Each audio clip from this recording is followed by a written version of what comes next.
Hi అండి అందరికీ. చూడండి, నేను సప్త శనివారాల పూజ చేసుకున్నప్పుడు పులగవన్నం అని చెప్పి మహానైవేద్యంగా సమర్పిస్తానని చెప్పాను కదండి. ఆ పులగవన్నం ఎలా తయారు చేసుకోవచ్చో అసలు చక్కగా చాలా తొందరగా కిక్కుగా అయిపోతుందండి. అది కూడా ఎక్కువగా పూజలు చేసుకున్నప్పుడు మనం మహానైవేద్యం అని పెడతాం కదండి. అన్ని రకాల కూరలతోటి స్వీటు హాటు అలాగ అన్ని రకాలు తయారు చేసి పెడతామండి మహానైవేద్యం అని. అలా కాకుండా ఈ విధంగా పులగవన్నం ఒక్కటే చేసి పెట్టినా కూడా మహానైవేద్యంగా భావించవచ్చండి. అలాగే మనం బియ్యం పరమాణం చేసుకున్నా కూడా మహానైవేద్యంగా భావించవచ్చు. ఇలాగ పులగవన్నం చేసి ఆ అన్నంలో చిన్న బెల్లం ముక్క పెట్టి ఆవు నెయ్యి వేసి ఆ స్వామికి సమర్పిస్తే అసలు ఎంత మంచిదోనండి. అలాగా స్వామికి సమర్పించి మనమే కదండి స్వీకరించేది. అది కూడా హెల్తీ ఫుడ్ అని చెప్పచ్చండి సైంటిఫిక్గా. అసలు ఈ పులగవన్నం చూడండి, చక్కగా ఎసరు కాగాక ఒక గ్లాసు బియ్యానికి పావు గ్లాసు పొట్టు పెసరపప్పు అండి.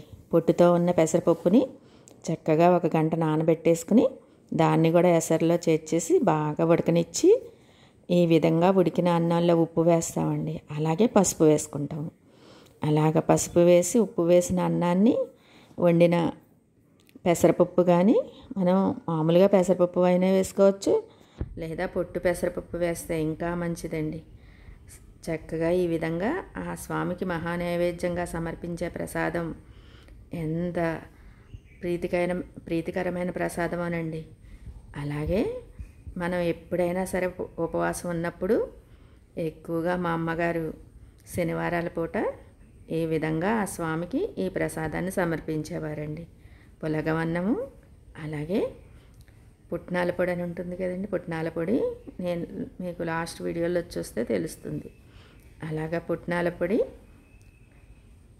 పచ్చిమిరపకాయలు కారంలా చేసి దానిలోకి మనం వేసుకోవచ్చండి. అలాగే మీకు లాస్ట్ వీడియోలో చూపించానండి, ఎండుమిర్చితోటి అల్లం పచ్చడిని తయారు చేశాను కదండి. మనం వెల్లుల్లిపాయ కానీ ఏది వేయకూడదండి, ఉల్లిపాయ కానీ ఏది చేసినా కూడా. ఇలాగా మనం పూజలు మెయిన్గా చేసుకున్నప్పుడు వెల్లుల్లి వాడకుండా తయారు చేసి ఆ స్వామికి పెడతాం కదండి. ఆ విధంగా ఈ పులగవన్నాన్ని చక్కగా మహానైవేద్యంగా మనం సమర్పించవచ్చండి. అన్ని రకాలు చెప్పాను కదండి, మహానైవేద్యం అంటే అన్ని రకాలు తయారు చేసి ఆ స్వామికి సమర్పిస్తాం. అలా కాకుండా ఒక్క పులగవన్నం చేసి ఈ విధంగా బెల్లం ముక్క పెట్టి ఆవు నెయ్యి వేసి పెట్టినా కూడా మనం అలాగ మహానైవేద్యంగా భావించాలండి. చక్కగా ఈ విధంగా ప్రతి ఒక్కళ్ళు చక్కగా పూజలు చేసుకున్నప్పుడు ఇలా మహానైవేద్యంగా పులగవన్నం చేసి బెల్లం ముక్క అలాగే ఆవు నెయ్యి వేసి ఆ స్వామికి మనం నివేదన చేయొచ్చండి.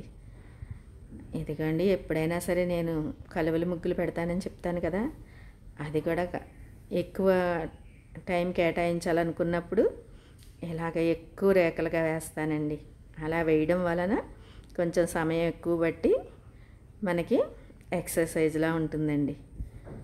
ఇదిగోండి, ఈ విధంగా అసలు కలువల ముగ్గులు ఎందుకు నేను ఎక్కువగా వేస్తానంటే అవి అంతా కూడా లక్ష్మీదేవికి ఇష్టమైన కమలాలు కదండి. అందుకని చెప్పి ఆ తల్లిని భావించుకుంటూ నేను ఎప్పుడైనా సరే ఇలా కలువల ముగ్గులు పెట్టడానికి ఎక్కువ ట్రై చేస్తాను. ఇదిగోండి, పులగవన్నం ఎంత చక్కగా కుదిరిందో.